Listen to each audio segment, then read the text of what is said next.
Welcome back to the Jumpify Labs Podcast, the show for founders who want growth without the guesswork. Here we talk about AI, the systems driving predictable growth, and today's guest helps founders turn what looks like average talent into extraordinary results. He spent years studying why some teams quietly outperform while others struggle, and he's built systems that turn the right people into true revenue multipliers. Mason Duchatschek, welcome to the show. Glad to be here. Thanks for having me. The pleasure's all mine. Let's kick things off. So you've written 9 books across the workforce, engagement, as well as marketing. What through line connects all of that work?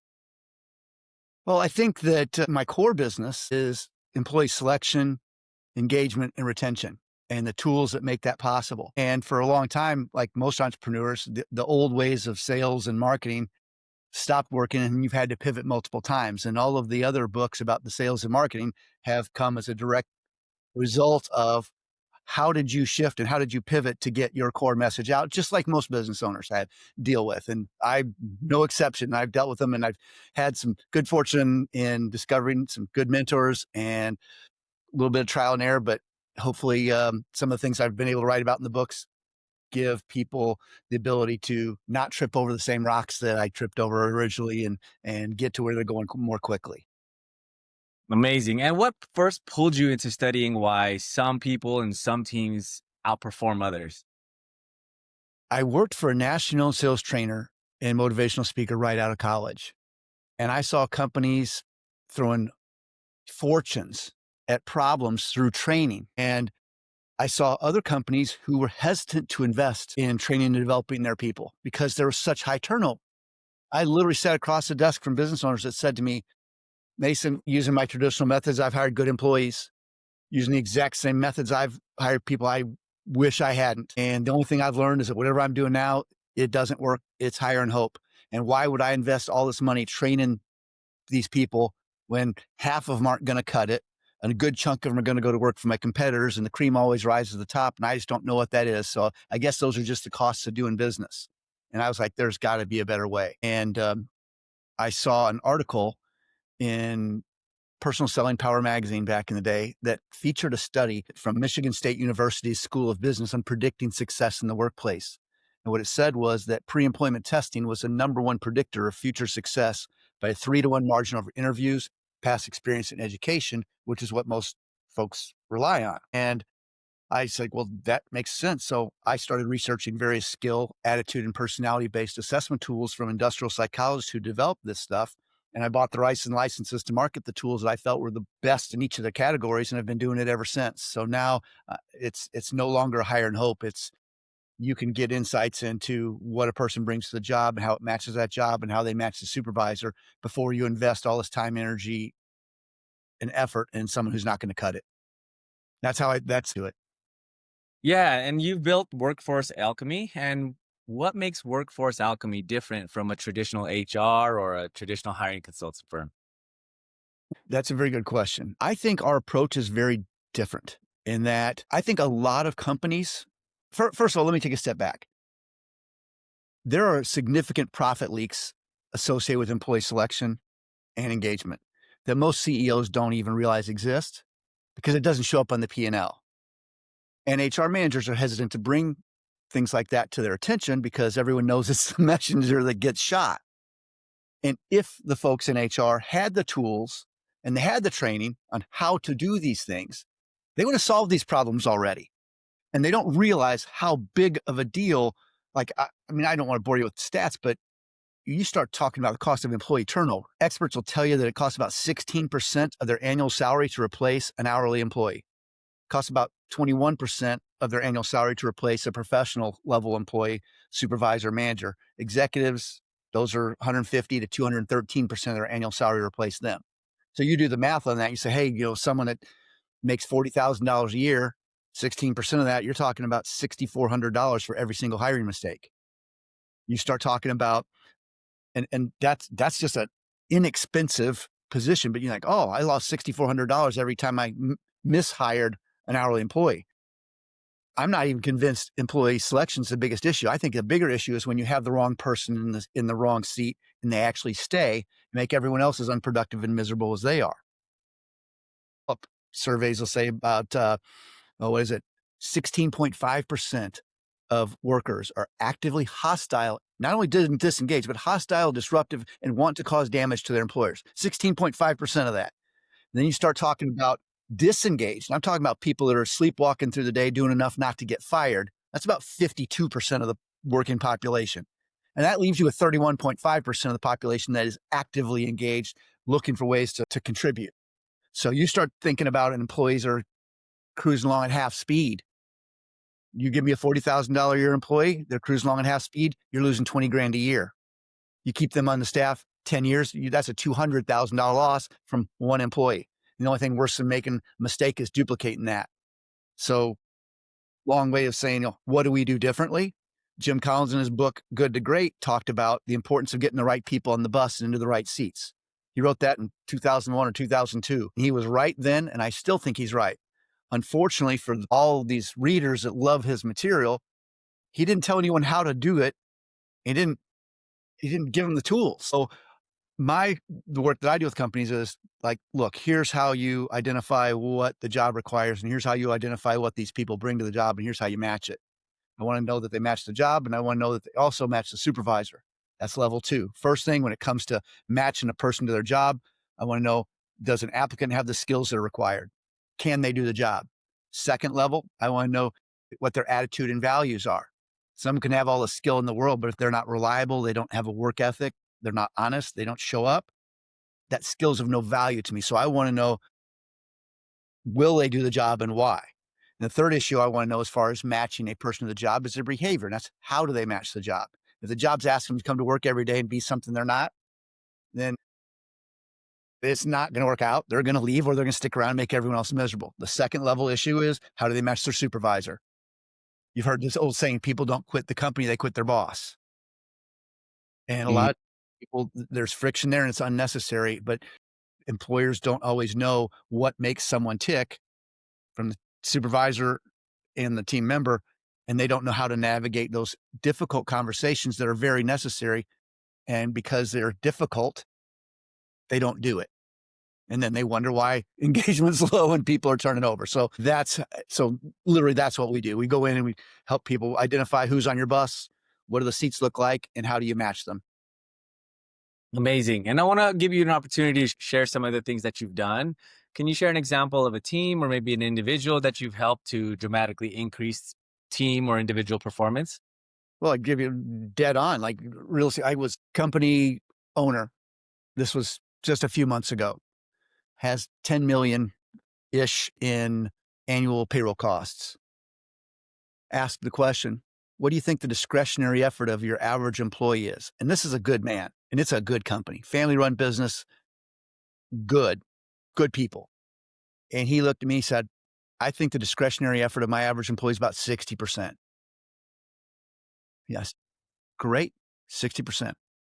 I said, and we talked about the Gallup number, so his would be higher.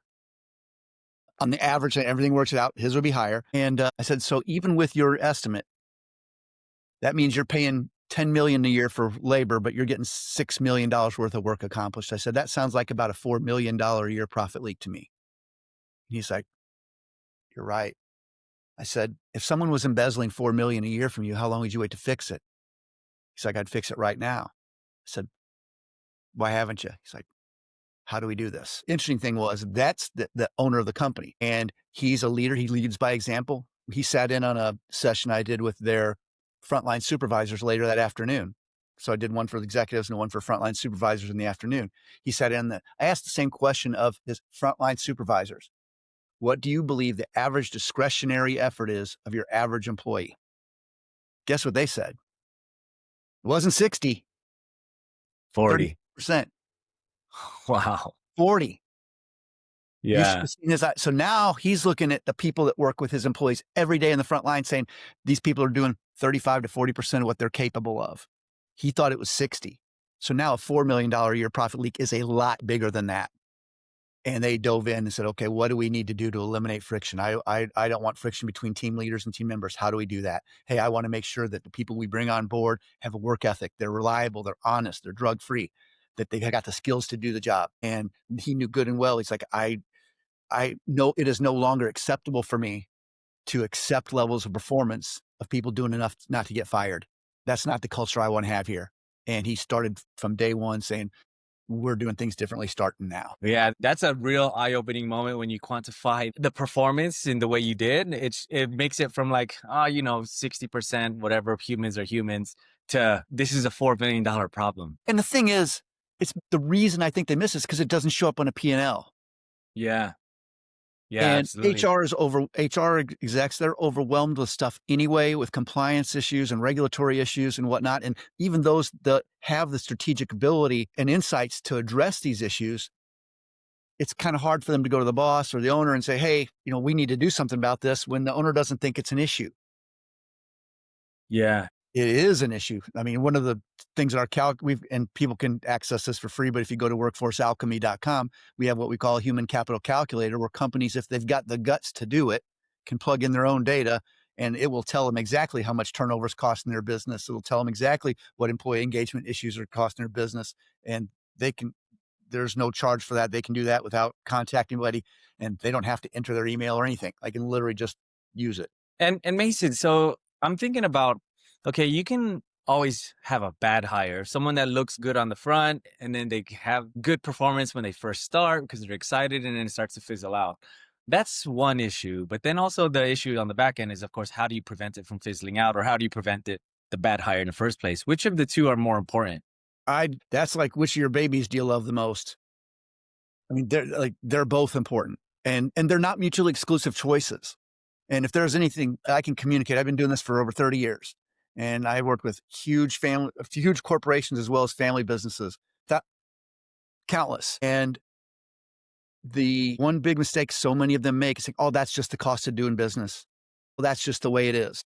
And that's a mistake to assume that, because there are companies out there who do not make those mistakes, who say we are going to get the best and we're going to do whatever it takes to do everything we can to legally gather as much job-related information as we can about applicants before we make a hiring decision.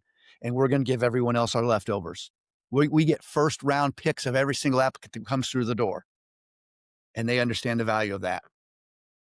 Okay, so I want to get into the little bit of the tactical things. Like, what are you looking for? Because a lot of people can look great on paper. A lot of people can interview well, but there's a lot of things that are, I mean, in your experience, I'm sure you have some things that other people are not normally asking, other things that you're looking for.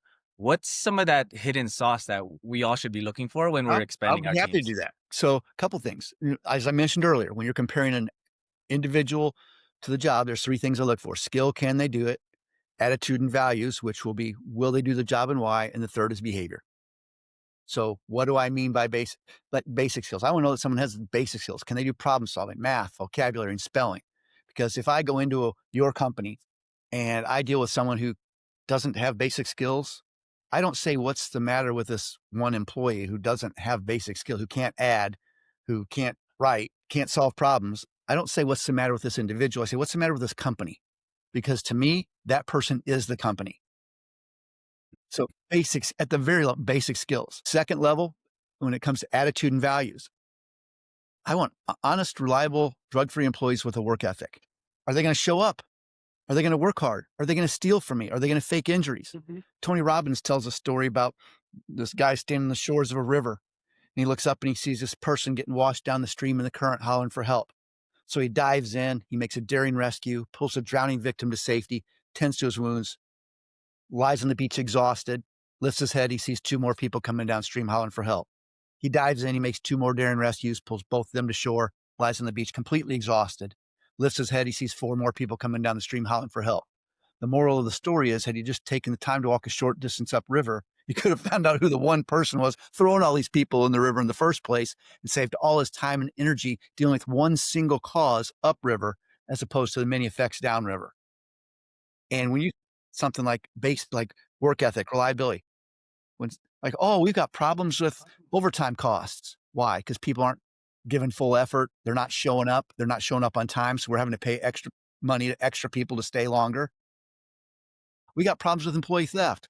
Okay. Hire honest people who won't lie about being hurt. Oh, we got problems with workers' comp. People exaggerating injuries, faking injuries. Hire people who are honest and won't do that. You can measure honesty. You can measure reliability. You can measure work ethic with tools developed by industrial psychologists. They're completely legal and compliant with the EEOC's 80% rule, non-discriminatory by age, race, and sex. These tools exist. And the companies that are out there that understand that, like, we're getting the best people. We're not guessing. I mean, sad reality is I see companies spend more time evaluating the cost of a copier purchase, a depreciating asset, than they do an employee. If you're going to hire an employee for $40,000 a year, you hope that they're going to be with your company 10 years. Do the math on that. You're talking $400,000 for a $40,000 a year employee, much less a bunch of them. Are you going to hire and hope? You're going to roll the dice with that? No. So, yes, I want to know work ethic. I want to know reliability. I want to know their integrity. And then I want to know behaviorally based. Is the job asking to be something they're not? If you're trying to make an introvert, a Walmart greeter, good luck with that. I think there are a lot of companies make the mistake of saying, we got these great training programs. We can teach people to do anything. Well, you can, but that doesn't mean they're going to do it. And when the supervisor's not there, you've got a sales rep who's really sensitive and wants everyone to like them. How do you think they're going to handle rejection? They're not. They're not going to ask for orders, even though you've taught them to. They're not going to do it unless they think the person's going to buy it. You're asking someone to come to work every day and be something they're not. And you don't have to do that. You got to find out in advance what people are good at. Let people do what they do best and like to do most. Put them in roles that allow them to spread their wings and do their thing. And it's not hard. This is not complicated stuff. It's common sense. Yeah. Wow. That's actually super powerful. I didn't know that these things exist that are out there that you can use to measure behavior, measure honesty. These things they feel like intangible, like these things that are hard to measure, that you're only measured over time. But that's very cool. Thanks for sharing that. That's even available. And the other big thing is, and people think, well, I can judge that in an interview. I mean, applicants lie to employers all the time on applications and interviews. But if you try it on properly developed assessment tools, the industrial psychologists anticipate that, and they've got trick questions built in to tell you as an employer if someone's trying to fake good or tell you what they think you want to hear, like they do on interviews, undetected all the time. Levels the playing field. And let's say somebody's listening to this right now. They already have a team. Then the light bulbs are going off in their head. It's like, okay, I got to hire right the next time. But what are they doing about their current team? How are they assessing or reassessing their current team? That's a great question. I wish I got asked that question more often. The first thing I do, if you don't know what made you a great team, how do you expect to continue the process? So we talked earlier about right people in the right seats.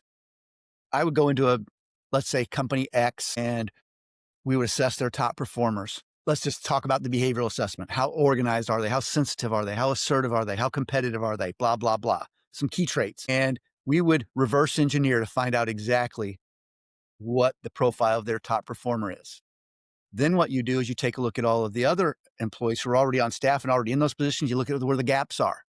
Where are the gaps between what this job requires as far as top performers and where these people fall? And most of these good performers probably only fall outside the range in one or two areas. Then as a manager, I know that I'm going to provide this person with training, tools, technologies, and systems to support them in the areas where they fall outside that range so that they can close that gap. That is exactly what Jim Collins was talking about in his book, Good to Great. You've got good people. What's keeping them from being great? You don't know where each individual's gaps are between what they bring to the job and what the job demands. And you certainly don't know. And then if you don't know what they are, how are you going to close them? How are you going to close those gaps? Well, identify your top performers. And then you know what that seat on the bus looks like. And then you know what the people that are sitting in those seats look like. And you can, a lot of times, give them support so that good employees can do a great job. I love going into companies where they got a bunch of people that are good folks, because great's not that far away. They just need to know what adjustment here and what adjustment there to set those folks on fire. And the reality of it is, once that happens, the people love it anyway, because there was a reason why they were struggling, or there's a reason why there were things that were annoying them, or there are things that frustrated them. And then when they're acknowledged and dealt with, look out. Yeah, really good. This is really, really good stuff. Let's pivot a little bit, because I want to talk about the business now. Mason, now you have built a successful company now. I want to share some of your insights for you to have gotten there in the first place. Of course, we're entrepreneurs, so we're always constantly solving the next problem. But what's one problem in your lifestyle of your business that you unlocked that for a little bit anyway, things felt like, okay, things are going good. Wait till the next problem shows itself. But one problem that you can share how you solved it. Boy, there's a bunch of them. Most recently, I think with the shift in AI, like everyone else, if they're honest, like, I don't know what to make of this. I don't know how much it was a lot for me. I was like, because I mean, the potential's limitless. And I've always wanted to have an authentic and wanted and still currently want to have an authentic, real engagement with people. Like, I want people to be able to talk. Like, I want to talk to people. I want to help people. Like, I'm not okay yet with computers doing my job. To me, the interaction's important. But how do I amplify what I know and what my experience is and reach more folks? And I have found AI very, very helpful, specifically a few different applications that have allowed me to amplify my voice tenfold and attract more of my ideal customers so that it's not a position of having to pursue them. Where in the old days, you had to make the calls and go see them or go speak in engagements or write books and things like that, all of which I've done. But now it's really a matter of just putting out the solutions to problems that people are looking for and doing it in an authentic way. And then how do you amplify that efficiently? And I found AI to be very, very helpful in that capacity. That's so good. What's that look like in practice? So a lot of people are using AI to write, which is absolutely that's something that we all should be doing because our brains, the writing function of our brain is separate from just the talking part of our brain. So a lot of people have a difficulty to translate what's in their mind into the written form. So AI does help with that. We all should be doing that.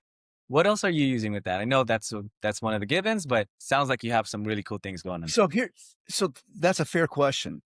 So I like to look ahead and what the future looks like to me at this point in time, and time will tell whether or not I was accurate or not. But I think there will be an over reliance on AI for creating content. I think people will, and the marketplace will get to the point where it's going to be super like, oh, this is just more AI jumble, and people will begin tuning it out because it's just going to, even if it sounds great, this is AI generated nonsense, and they're not even going to look. They're not going to pay attention. So I'm trying to think a step ahead of that and future proof that. I'm not saying I'm just telling you how I do it. But like, if I do a podcast, and I have my own channel, Mason Duchatschek Show, but it's like, I will do a podcast and I will talk about issues like you and I are talking about, a little bit different topics, but have great conversations with experts who are right on the money about what they're doing now. And I will use AI to summarize what we talked about, but I'm going to take AI and I am going to take that video and I'm going to touch a button and it's going to break up clips of this main point or that main point or the other main point, 18 to 20-second or 30-second clip where it only gives one tip. And at first I resisted that because I thought, oh, I'm not going to put the time for these short videos, but I was wrong. I assumed, like, if I make content, I'm going to make content that's going to be good and long, and I'm going to solve all these problems. And the reality of it is, I was wrong. Experience has taught me is it's like going to the mall. Back in the day, we'd go to the mall and there's the food court and you don't know what you want to eat, but there's all these choices and they all look good and they all smell good, but you don't know what you want to eat. And then someone comes up with a little teriyaki chicken on the toothpick and you try it and you're like, oh, that's great. So guess what? I'm buying a chicken teriyaki meal because I got a little taste of it. So I take my content and I break it into bite-sized chunks and I distribute that everywhere. It's like, give someone a sample. Hey, I hope this idea helps you. I hope thought helps you. And that's real. I literally look at what that video is and I make my commentary about it. Now, then I will go distribute that everywhere. When I say everywhere, I'm talking LinkedIn, I'm talking Rumble, I'm talking YouTube, Daily Motion, video sites, I'm talking Twitter, I'm talking Google My Business, the basics. But here's where I'm really finding this helpful. And this will be a big win for anyone who's listening this long. This is one of the aha moments that I had about how to use AI and how to relate to people. When I write up a paragraph about an 18-second clip, it doesn't take very long to do it.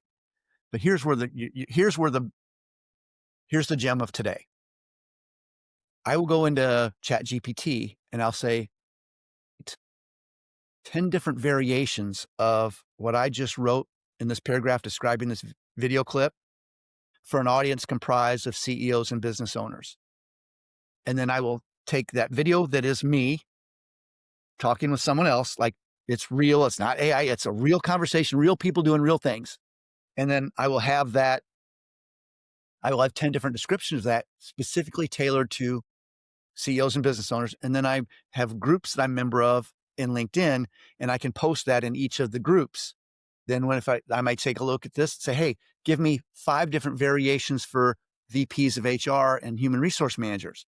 And it changes the flavor of it a little bit, makes it very targeted for them so that I'm able to post different things in each one of those groups so that, yes, it is a real video. It is not, no, I just have a little description of it that's done AI, but it's very specific to each of those groups and allows me to reach, I'm maybe dating myself, but I think LinkedIn limits you to 60 group posts per week. Some of these groups have over 1 million people in them. Some of them have a few 100,000. Do the math on that. It's exponential reach for your message. And as far as future proofing of AI, they know that's me. So I'm hoping that content that I'm creating now and distributing now will be evergreen and will be able to help people from now until whenever. And that they know that it's me. It's not going to, when someone looks at this a year from now or 2 years from now, when they got their guard up thinking, oh, this is AI, this is just AI. And they're like, no, this is real. I want down the road to create content now that down the road won't be dismissed as junk AI. So that's how I am looking ahead to future-proof, solve that problem. But I'm trying to solve that problem before it occurs because I see that coming, and that's how I'm acting to solve that problem before it occurs. And then I take AI, and I've got a magazine that I put out, Workforce Alchemy, the magazine, and I take those interviews, and AI assists me with compressing them. And of course, I go through there and read it and make it the way I want it, but it saves me probably takes me 10% of the time it would have if I didn't have it. And then I can put those in the magazine. So literally an interview becomes a podcast and a video, which gets dispersed into a bunch of small pieces, gets divvied up on AI for different descriptors to be posted in different groups. And then I take all that content and create magazine with articles featuring those folks as a result. So I literally go from interview to podcast to articles to magazine to little bit sample pieces of content, goes everywhere. So that's, and then what that allows me to do is I will attract the right people and repel the wrong ones. And I'm not interested in convincing anybody that they need pre-employment testing or employee engagement. I'm interested in sorting those who get it from those who don't. And I want to spend my time with folks that get it and not with those that don't. If anyone paid attention to that, Mason literally just gave the AI-proof future build. That's how you do it. Folks, mic drop moment. Reason being is because there's no replacement for the human element. Yes, AI is going to have conversations at scale, but you still need to show up as a human being, prove that you're a real person, give collaborative value, allow the other people to provide their opinion, build the relationship. You'll have more volume of calls, more conversations. How are you going to grow a business? You have more relationships. Really, that's at the core of what he's talking about. Is he's using AI to amplify his reach, but he's not trying to sell. He's trying to help. He's trying to just give. And that's how he's grown his business to where it's at now. And is how he's going to continue to grow his business 2026 and beyond. Because I'm not, end of the day, I'm not, go ahead.